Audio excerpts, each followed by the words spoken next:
আসসালামু আলাইকুম। কেমন আছেন সবাই? তো আশা করি সকলে ভালো আছেন। আলহামদুলিল্লাহ আমি ভালো আছি। সো আজকে মূলত কথা বলবো আপনার লিবিয়া থেকে কি করে মূলত মলদোভাতে আসছে। কারণটা হচ্ছে অনেকেই ভাবেন কিংবা বলেন যে অন্য অন্য দেশ থেকে আসলে এই দেশটাতে আসা যায় কি না, প্লাস লিবিয়া থেকে এখানে আসছে, লিবিয়া দেশটা কেমন এবং এখানে আসছে এই দেশটা কেমন কেমন সুযোগ সুবিধা এই সম্পর্কে মূলত জানানোর চেষ্টা করবো আজকের এই ভিডিওতে। সো আপনারা যারা আমার ভিডিওগুলো দেখেন অবশ্যই লাইক কমেন্ট শেয়ার করবেন এবং চ্যানেলটিকেও সাবস্ক্রাইব করতে ভুলবেন না। আর আপনারা যারা অলরেডি সাবস্ক্রাইব করেই রেখেছেন আপনাদেরকে অসংখ্য ধন্যবাদ। সো কথা না বলে চলুন শুরু করা যাক। ওয়ালাইকুম ভাই। ওয়ালাইকুম আসসালাম ওয়া রাহমাতুল্লাহ। কেমন আছেন? এই তো ভাই আলহামদুলিল্লাহ ভালো আছি, আপনি কেমন আছেন? আলহামদুলিল্লাহ। তো আপনি তো দীর্ঘদিন লিবিয়াতে ছিলেন, তো আসলে লিবিয়া দেশটা কেমন এবং কতদিন ছিলেন সেখানে? আলহামদুলিল্লাহ, লিবিয়া মুসলিম কান্ট্রি, তারপরেও মনে করেন দেশটা ভালো। কিন্তু আমাদের সমস্যা হয়, কিছু আমাদের বাঙালি ভাই আছে এরা মাফিয়ার সাথে জড়িত। লিবিয়া একমাত্র লোক এখন যারা যায় একমাত্র গেমের জন্যই যায়, ইটালিতে যাওয়ার জন্য। কিন্তু লিবিয়ার পরিস্থিতি এখন বর্তমানে খুবই খারাপ। লিবিয়াতে যে আপনারা ছিলেন আসলে সেখানে অনেক মিলিশিয়া আছে, আপনারা কাজ করছেন, আপনি কতদিন ছিলেন সেখানে টোটালি? সেখানে আমি টোটাল ছিলাম 5 বছর। 5 বছরের মধ্যে 3 বছর এমনি ব্যাচেলার ছিলাম এবং 2 বছর ফ্যামিলি নিয়েছিলাম। আপনি কি আপনার ওয়াইফ নিয়ে সেখানে আছিলেন? হ্যাঁ, ওয়াইফ নিয়েছিলাম। বেতন কেমন পাইতেন সেখানে? সেইখানে আমরা কাজ করতাম প্রোডাকশনে। প্রোডাকশনে মানে পার পিস হিসাবে দেখা যায় একটা মাল আছে পার পিসে 6 টাকা, আর একটা আছে 12 টাকা। এটা মালের কোয়ালিটি অনুযায়ী। বলে এই যে এখন যে গার্মেন্টসে কাজ করছেন, আপনি লিবিয়াতে ছিলেন, প্রতি মাসে আনুমানিক কত টাকা ইনকাম করছেন? আলহামদুলিল্লাহ ভালো হয়েছে, খারাপ না। দেখা যায় আমরা তো যেখানে কাজ করতাম ওইখানে বাৎসরিক একটা হিসাব হইতো। প্রত্যেক মাসে আমাদের দেশে এবং আমরা খাওয়া খরচা দিত, এবং বছর শেষে আমাদের একবারে টাকাটা দিত। মোটামুটি আলহামদুলিল্লাহ সারা বছর খাওয়া খরচার পরেও 5 লক্ষ 6 লক্ষ। এখানে তো টাকার রেটটা অরিজিনালি সব সময় থাকে, দেখা যায় 20 টাকা 22 টাকা রেট। রমজান আসলে টাকার রেটটা কইমা যায়, দেখা যায় 17 টাকা 18 টাকা। এই দিক দিয়ে দেখা যায় আমরা মোটামুটি 1 লক্ষ টাকার মতো লস খাইতাম। তারপরে এমনি কাজ কামের দিক দিয়ে আলহামদুলিল্লাহ ভালোই ছিলাম, খারাপ না। না, আমাদের নিজস্ব খরচ প্রত্যেক মাসে মনে করেন খরচা কম আছে, সব কিছুর আলহামদুলিল্লাহ হাতের নাগালেই আছে। সবজি বা মাছ এগুলা দাম অনেক কম। লিবিয়াতে যারা যায় তারা তো সবসময় আতঙ্কে থাকে, এটা কি আপনিও ছিলেন? আপনার মধ্যে কি আতঙ্কটা কাজ করতো যে লিবিয়াতে আসিলেন, যখন আপনি আসিলেন সেখানে পরিবার পরিজন নিয়ে থাকতেন কন্টিনিউ, আসলে কেমন লাগতো আপনার কাছে যে এই আতঙ্কের মধ্যেও কাজ করছেন লিবিয়াতে?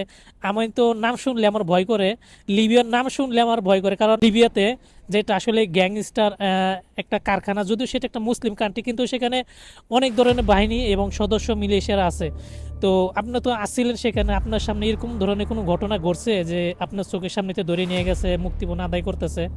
আমি তো মনে করেন ছিলাম 5 বছরের মধ্যে মোটামুটি এইখানে যারা থাকে বেশিরভাগ আতঙ্কেই থাকে। রাস্তাঘাটে বের হলে আতঙ্ক, প্রাইভেটে মানে পার্সোনাল ড্রাইভার ছাড়া বের হলেই সমস্যা। হাইটা তো চলাচল করাই যায় না। ওই দেশের সরকারি বাহিনীরাও মাফিয়ার সাথে জড়িত।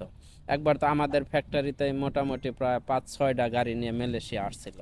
আসার পরে সবাইরে মানে ফ্যাক্টরিতে ঢুকছে, ঢোকার পরে মনে করেন সবাইরে বলছে যে না, এখানে মাফিয়া চক্র থাকে, এখান থেকে লোক ইটালি যায়, এইখানে গেমের লোক থাকে। থাকার পরে আমাদের আইসা ধরছে, ধরার পরে মোটামুটি আমার ফ্যামিলি বাসায় গিয়েও তারা দেখছে যে আসলে লোকজন আছে কিনা বা এর মধ্যে আমাদের এক বড় ভাইয়ের ফ্যামিলি ছিল, ওনার বউ আবার মালিকের ওয়াইফরে ফোন দিয়া বলছে যে এমন আমাদের ফ্যাক্টরিতে পুলিশ আসছে। পুলিশ আসার পরে তো পরে মালিক আসছে, মালিক আসার পরে তারা চলে গেছে। তারা তথ্য দিছে যে না, এখানে আমরা আগে শুনছি যে না, এখানে মোটামুটি 20-30 জন লোক কাজ করে, কিন্তু আসলে না, তারা হয়তো ভুল তথ্য নিয়ে আসছিল। তবে আসছিল আমাদের এখানে। আমরা তো মোটামুটি গেট খুলতে গেলে কেউ টোকা দিলে আতঙ্কে থাকতাম যে মানে সবসময় আপনারা আতঙ্কে হ্যাঁ, থাকতেন আর কি, যে এই মুহূর্তে এসে আমাদেরকে হ্যাঁ, নিয়ে ধরে যায়। নিয়ে যায় কিনা? কারণ গেটে টোকা দিলে আমাদের একটা পার্সোনাল গেট ছিল, ওইটা দিয়ে আগে দেখতাম যে আসলে আসছে কে। যদি পুলিশ বা মিলিশিয়া আসতো তখন আমরা দৌড়ায় যাইতাম গা মালিকের বাসার দিকে। আর যদি এমনি নর্মাল মানুষ আসতো তখন যায় গেট খুলতাম। আচ্ছা, এখন তো লিবিয়াতে ছিলেন, মলদোভাতে আসছেন, তো মলদোভাতে কতদিন আপনি আসছেন এখানে? আলহামদুলিল্লাহ এখানে তো আসছি মোটামুটি 4 মাস হয়ে গেল।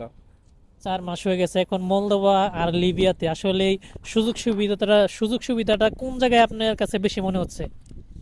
এখানে তো আকাশ পাতাল ডিফারেন্স।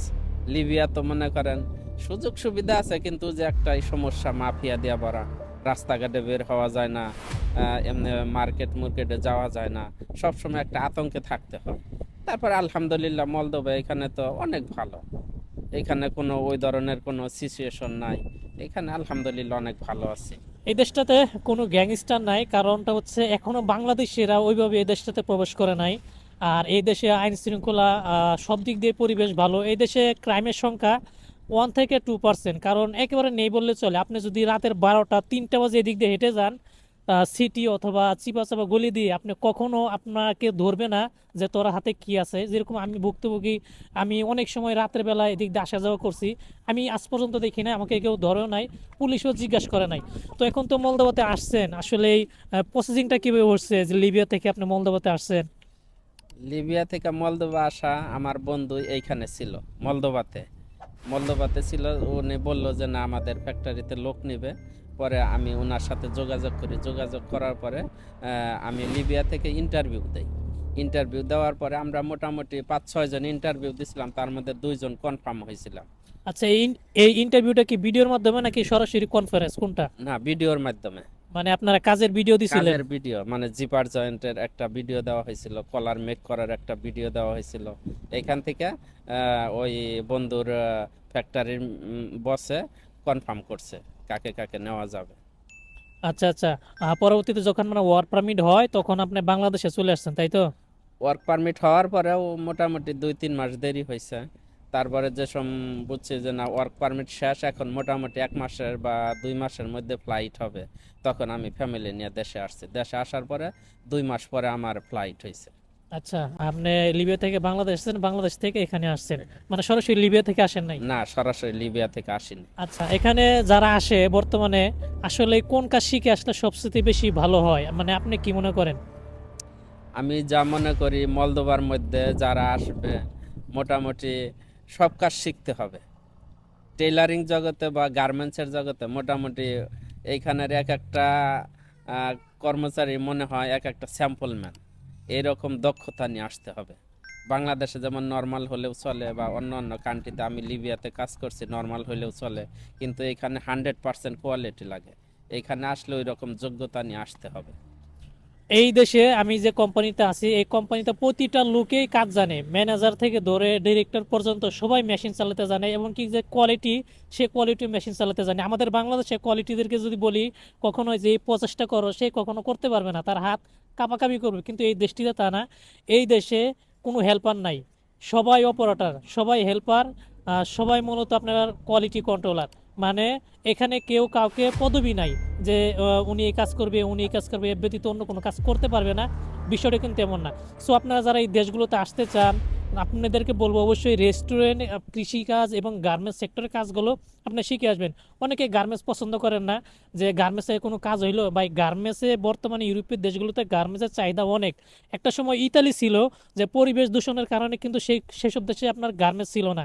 কিন্তু এখন পরিবেশ দূষণ সেটাকে ম্যানুফ্যাকচারিং করে, তারা সব দেশে আপনার গার্মেন্টস ছিল না, কিন্তু এখন পরিবেশ দূষণ সেটাকে ম্যানুফ্যাকচারিং করে, তারা মূলত উন্নত মানের দেশ, উন্নত মানের প্রযুক্তি ব্যবহার করে তারা এখন শিল্প প্রতিষ্ঠান করতেছে। Italy, France, Portugal, Poland, Romania এবং মলদোভা, সেনজেনের সব দেশে এখন গার্মেন্টস আছে। সো আপনারা যারা আসতে চান অবশ্যই গার্মেন্টসের কাজটা শিখে আসার চেষ্টা করুন, প্লাস রেস্টুরেন্ট কৃষিকাজগুলো শিখে আসার চেষ্টা করুন। সো এখানে যে বেতন পাচ্ছেন, আসলে কত টাকা পাচ্ছেন, যদিও এখানে সেক্রিফাইস আছে, হাইট থাকে, সব কিছু এখানে প্রকাশ করা সম্ভব না। তারপর যদি এক্সাম্পল হিসেবে আপনি বলেন যে এখানে যদি মানুষ আসে, মাসে কত টাকা ইনকাম করতে পারবে আর কি?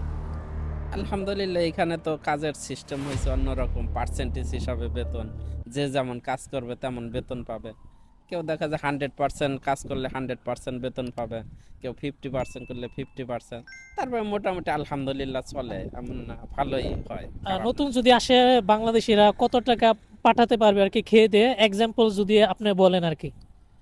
এক্সাম্পল খরচ তো সবার সমান না, কেউ দেখা যায় 20,000 করে, কেউ 10,000 করে, কেউ 15,000। এটা পার্সন বোঝার পরে দেখা যায় তাও মোটামুটি 60-70 হাজার টাকা পাঠানো যাইবে।